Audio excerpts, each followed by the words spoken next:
নমস্কাৰ বন্ধু বান্ধৱীসকল, স্বাগতম জনাইছোঁ আপোনালোক সকলোকে আমাৰ চেনেলৰ অন্য এটা নতুন ভিডিঅ'লৈ। আশা কৰিছোঁ সকলো ভালেই আছে। অসমীয়া ছবি জগতৰ এজন জনপ্ৰিয় অভিনেতা হৈছে কমল লোচন। আপোনালোক কোনে কোনে বাৰু কমল লোচনৰ অভিনয় চাই ভাল পায় কমেণ্ট বক্সত কমেণ্ট কৰি জনাবচোন।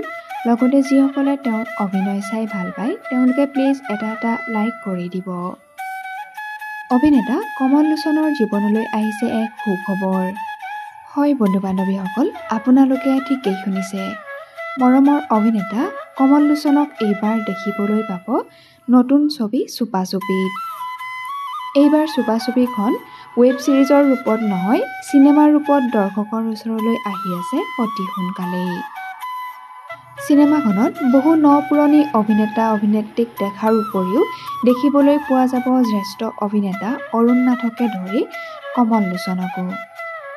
চিনেমাখনৰ সন্দৰ্ভত অভিনেতা কমল লোচনে কি ক'লে এবাৰ শুনোচোন আহক। ৰিলিজ হতে একদম লাষ্ট এপিছডটোৰ লাষ্টত মই ওলাইছোঁ আচলতে, যে মোৰো এটা কাহিনী আছে মোবাইলৰ বুলি কৈ। তো মোৰ কাহিনীটো কি, বা মই সেই চৰিত্ৰটো জেলৰ পৰা ওলোৱা চৰিত্ৰকেইটাৰ লগত কেনেকৈ সংলগ্ন হৈ পেলাই কোনফালে গতি কৰিম, আমি ক'ত যাম, সেইটো টপিক লৈ এই চিনেমাখন বনোৱা হ'ব। আৰু স্ক্ৰিপ্টটো তেনেকৈ লিখা হৈছে। যিটো ইউটিউবৰ কাৰণে কৰা হৈছিলে সেই স্ক্ৰিপ্টটোতকৈ এইটো স্ক্ৰিপ্ট বহুত বেছি উন্নত মানৰ, কাৰণ কিয় আমি চিনেমাৰ মাধ্যমত গৈ আছোঁ যিহেতু, আৰু অসমৰ ৰাইজৰ কাৰণে কৰিম যিহেতু অসমৰ পটভূমিতে চিনেমাখন কৰা হ'ব।